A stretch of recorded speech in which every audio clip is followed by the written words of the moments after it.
வணக்கம் நேயர்களே, கடவுள் அருள் டிவி நேயர்களுக்கு லக்ஷ்மி நாராயண அன்பு வணக்கங்கள். இப்போ நம்ம பார்க்கும்போது வார ராசிகள் 8ஆம் தேதியிலேருந்து 14ஆம் தேதி வரை எப்படி இருக்க போதான்னு பார்க்க போகிறோம். எப்போதுமே சொல்கிறது தான் லக்னத்துக்கு பாருங்கள். ராசிக்கு பார்ப்பதோட லக்னத்துக்கு பார்க்க ரொம்ப பர்ஃபெக்டாக இருக்கும். உதாரணமாக ஒரு மகர லக்னம் விருச்சிக ராசினா நீங்கள் விருச்சிக ராசிக்கான பலன்களை பார்க்குறதோட மகர ராசிக்கான பலன்களை பார்க்கும்போது ரொம்ப பர்ஃபெக்டாக இருக்கும். முதல்ல வர்றது பொது பலன்கள், அதுக்கப்புறம் தசா புக்தி பலன்கள். உங்கள் ஜனனகால ஜாதகத்தில் என்ன தசாபுக்தி அந்தரங்கள் வரும் அதை மிங்கிள் பண்ணி பார்க்கும்போது ரொம்ப பர்ஃபெக்டாக இருக்கும். வீடியோட எண்டில் டிப் ஆஃப் த வீக் இருக்குது, மறக்காமல் பாருங்கள். சிம்மராசி. சிம்மராசிக்கு வந்து பார்த்திங்கன்னா உங்களது ராசி அதிபதி சூரியன் 4ல் இருக்காருங்க. 4ல் இருந்து அவர் வந்து இப்போ புதனுடைய சாரத்தில் போகிற ஒரு காலகட்டங்கள் நல்ல லாபங்களை கொடுக்கும். நிலபுலன்கள் சொத்து சுகங்களால் நல்ல லாபங்கள் கொடுக்கறதுக்கான வாய்ப்பெல்லாம் ரொம்ப நல்லா இருக்குது. அது மட்டும் இல்லாமல் 2 அதிபதியான புதனும் அங்கேயே இருக்கும்போது நல்ல சிறப்பான விஷயங்கள், நல்ல ஏற்றங்கள், நல்ல லாபங்கள், நிலபுலங்கள், வண்டி வாகனம் வாங்குறதுக்கான யோகங்களை கண்டிப்பாக கொடுத்துரும். அதுவும் புதன் வந்து பார்த்திங்கன்னா குருவுடைய சாரத்தில் போகும்போது வாங்கணும்னு நினச்ச வண்டி கொஞ்சம் டிலேடாக வாங்குவீங்க, அவ்வளோதான். மற்றபடி எல்லாமே சிறப்பு தான். அதுக்கப்புறம் உங்களுடைய 3ஆம் அதிபதி. 3ஆம் அதிபதியான சுக்கிரன் 4ல் இருக்கும்போது பழைய சொத்துக்கள் விற்று புதிய சொத்துக்கள், பழைய வண்டி கொடுத்து புதிய வண்டிகள் வாங்குறதுக்கான யோகங்களுக்கு, வேலையில் நிறைய சேஞ்சஸ் பண்ணுவீங்க. ஏதாச்சும் பண்ணி பெரிய லெவலில் வரணுங்கிற எண்ணங்களெல்லாம் கண்டிப்பாக ஏற்படுத்துங்க.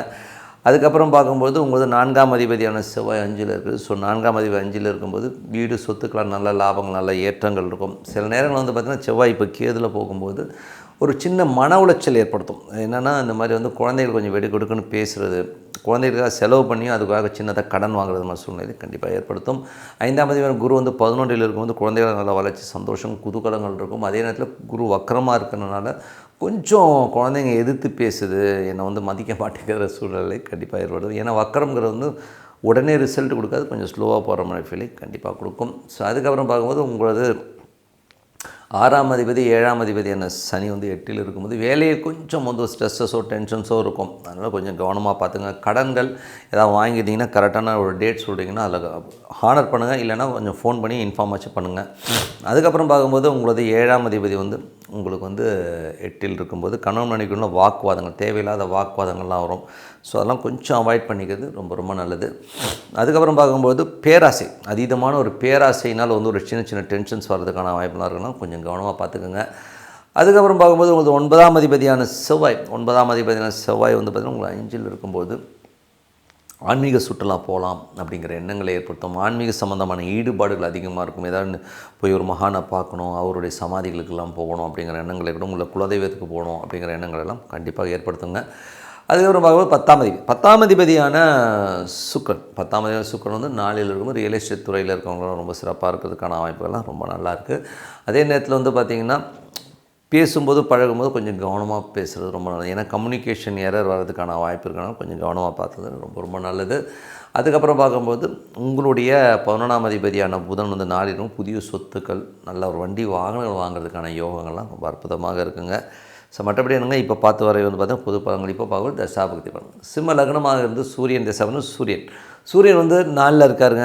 உங்களுக்கு வந்து ஏதாவது சொத்துக்கள் வாங்கணுங்கிற எண்ணங்கள் ஏற்படலாம். அதே நேரத்தில் வந்து பார்த்திங்கன்னா அது நல்ல ஒரு லாபத்தில் சில பேர் வந்து வாங்கி விற்கிறது எல்லாமே ரொம்ப அற்புதமாக இருக்கிறதுக்கான ரொம்ப நல்லா இருக்குது. அதுக்கப்புறம் பார்க்கும்போது சிம்ம லக்னமாக இருந்து சந்திரன் தசாபத்தினும் சந்திரன் வந்து பார்த்திங்கன்னா கொஞ்சம் விரயங்களை, சின்ன சின்ன விரயங்களை ஏற்படுத்தும். அதுக்கப்புறம் எல்லாமே கொஞ்சம் கொஞ்சமாக சரியாகி நல்ல ஒரு அற்புதமான விஷயங்களாக இருக்கும். சின்ன சின்ன அலைச்சல்களை ஏற்படுறதுக்கான வாய்ப்புகளும் நிறைய இருக்குங்க. சிம்ம லக்னமாக வந்து செவ்வாய் தசாபத்தினும் செவ்வாய் வந்து பார்த்திங்கன்னா உங்களுக்கு வந்து 5ல் இருக்காருங்க. 5ல் இருந்து அது கேதுடைய சாரத்தில் இருக்கும்போது நிலபுலன்களாக ஒரு சின்ன ஸ்ட்ரெஸ்ஸஸோ டென்ஷன்ஸோ ஏற்படுத்தும். தாயாருடைய பேச்சுக்கள் கொஞ்சம் மனம் நோக்கிற மாதிரி இருக்கும். சில நேரத்தில் வந்து நிலபுலன்களுக்காகவும் குழந்தைகளுக்காகவும் கொஞ்சம் கடன் வாங்குற மாதிரி சூழ்நிலை கண்டிப்பாக ஏற்படுத்தும். சிம்ம லக்னமாக இருந்து ராகு தசாபத்தினா ராகு வந்து பார்த்திங்கன்னா உங்களுக்கு வந்து 7ல் இருக்கார். 7ல் இருக்கும்போது ஏதாச்சும் வந்து நல்ல ஒரு வியாபாரம் ஏதாச்சும் வெளிநாட்டில் அமைகிறதுக்கான வாய்ப்புகள் இருக்குது. சுப நிகழ்ச்சிகளுக்காக கொஞ்சம் பிரயாணம் பண்ணுற மாதிரி சூழ்நிலை கண்டிப்பாக ஏற்படுத்தும். அதுக்கப்புறம் பார்க்கும்போது சிம்ம லக்னமாக வந்து குரு தசாபத்தினா குரு வந்து பார்த்திங்கன்னா உங்களுக்கு 5, 8ஆம் அதிபதி 11ல் திடீர் அதிர்ஷ்டங்கள், திடீர் ஒரு வளர்ச்சி கிடைக்கிறதுக்கான வாய்ப்புலாம் ரொம்ப அற்புதமாக இருக்குது.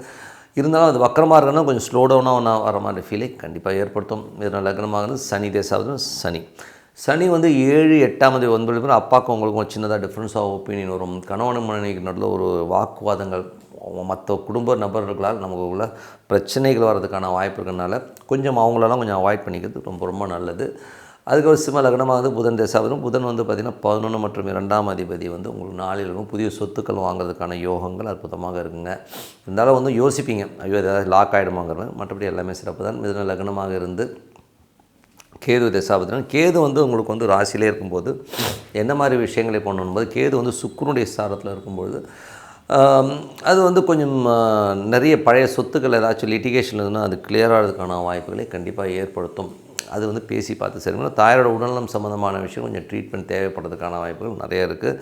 அதுக்கப்புறம் சிம்ம லக்னமாக இருந்து சுக்கிர தசாப்தம். சுக்கிரன் 10ஆம் அதிபதி வந்து 4ல் இருக்கும்போது ரியல் எஸ்டேட் துறையில் இருக்கணும் அற்புதமான ஒரு பலன்கள், நல்ல லாபங்கள், வண்டி வாகனங்கள் வந்து வாங்கி விற்கிறவங்களாம் வந்து நல்ல லாபங்களை கொடுக்கறதுக்கான வாய்ப்புலாம் ரொம்ப அற்புதமாக இருக்குது. தாயார் சார்ந்த உறவுகளால் வந்து சின்னதாக வந்து நமக்கு ஒரு எக்ஸ்பென்ஸோ கொஞ்சம் செலவுகள் வர்றதுக்கான வாய்ப்புலாம் கொஞ்சம் கவனமாக பார்த்துக்கணும்.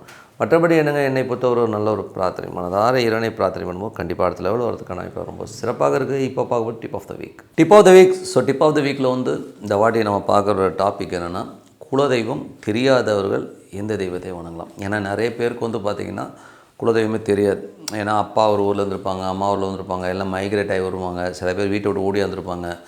ஸோ இந்த மாதிரி சூழ்நிலையில் வரும்போது அவங்க பூர்வீகமே கட்டாயிடும். ஸோ அப்பா வழியிலையும் தெரியாதுங்க, அம்மா வழியும் தெரியாதுங்க, எனக்கு என்ன குலதெய்வம்னே தெரியாது.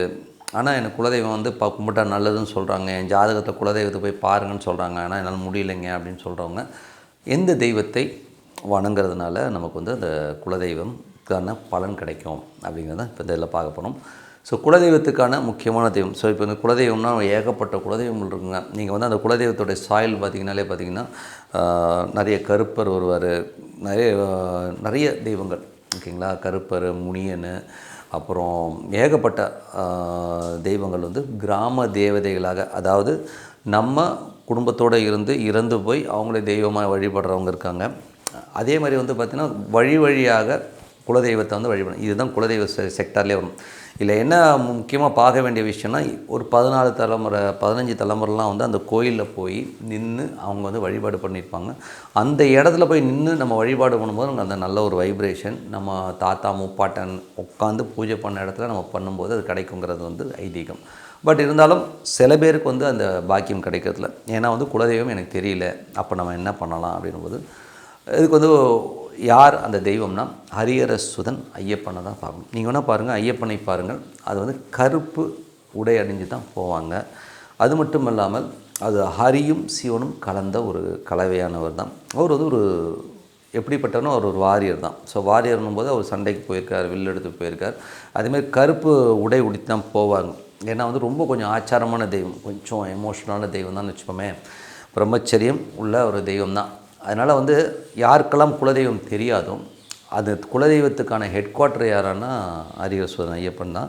ஸோ நீங்கள் வந்து எந்த தெய்வம் உங்களுக்கு குலதெய்வம் தெரியலனாலும் நீங்கள் ஐயப்பனை வணங்கும்பொழுது சிறப்பான பலன்கள்.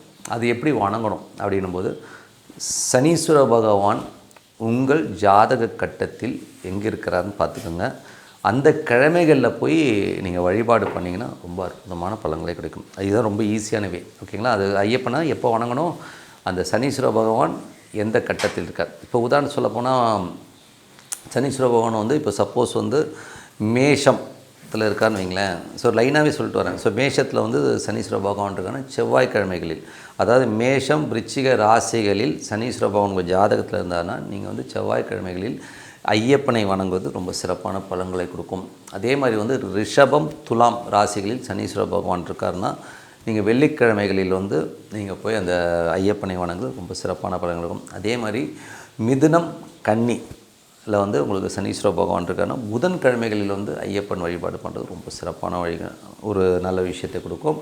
அதுக்கப்புறம் சந்திரன், அதாவது கடக ராசியில் வந்து உங்களுக்கு சனீஸ்வர பகவான் இருக்காருன்னா நீங்கள் வந்து திங்கள் கிழமைகளில் வந்து அந்த ஐயப்பன் வழிபாடு பண்ணுறது ரொம்ப ரொம்ப சிறப்பாக இருக்கும். சிம்ம ராசியில் சனீஸ்வர பகவான் உங்கள் ராசியில் இருக்காருன்னா ஞாயிற்றுக்கிழமைகளில் வந்து சனீஸ்வரன் அந்த ஐயப்பன் வழிபாடு ரொம்ப சிறப்பாக இருக்கும். அதே மாதிரி உங்களுக்கு வந்து தனுசு மற்றும் மீன ராசிகளில் சனீஸ்வர பகவான் இருக்கான்னா வியாழக்கிழமைகளில் வந்து நீங்கள் போய் வந்து சனீஸ்வர பகவானை வழிபாடு பண்ணுறது ரொம்ப ரொம்ப சிறப்பாக இருக்கும்.